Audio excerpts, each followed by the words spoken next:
Hey Gear Facts friends, as you can see today I'm looking at a Trace Elliott bass pedal. Trace Elliott of course is one of the names in bass related effects and equipment.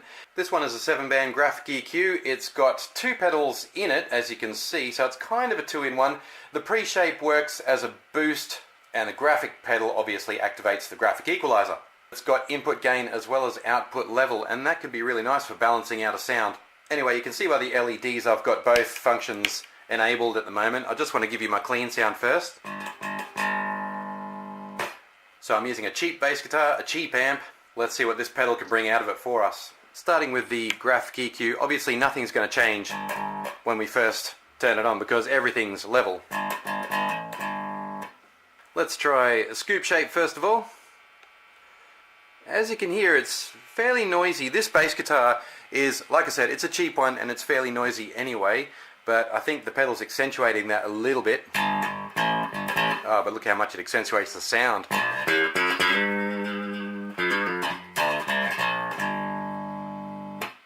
Alright, well I saw the warning light come on a little bit there, so I'm going to just reduce the input gain slightly.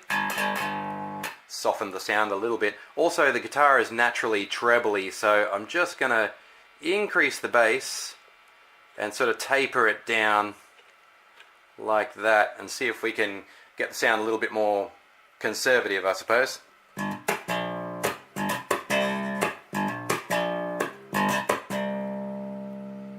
Okay, so that sounds pretty balanced across frequencies to me. I just want to try increasing that input gain and see what effect it has.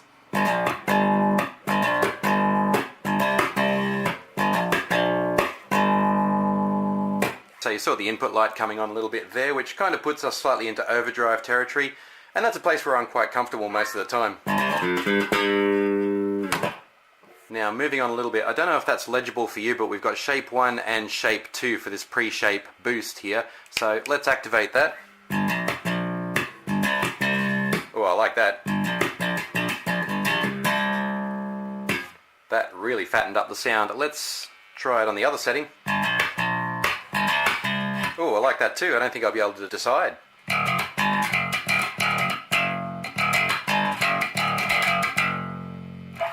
And up here. So it's a pretty sharp, defined sort of a sound, but it's still very fat. Let's compare those two shapes again.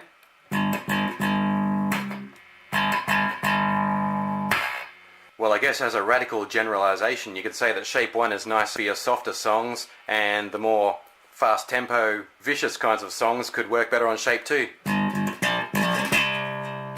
I imagine that would be better for slap as well, if you like that kind of thing. Okay, now I'll just reduce the output level and I'll experiment a little bit with very high gain.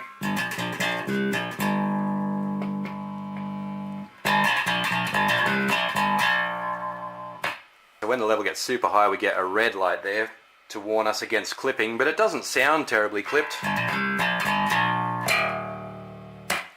I do like that light. It's got very good color response to the amount of input, so that's a really good indicator there. Back to the first shape again. Okay, we're getting a little bit foamy in the sound there.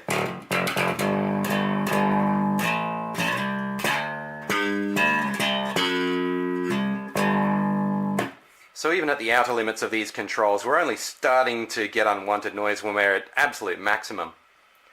Let's go back to just a little bit past halfway. We'll increase the output again. Such a nice bold sound. We'll go back to our scoop shape. Oh, I'm really not a fan of this, but I know some people who do like it that way.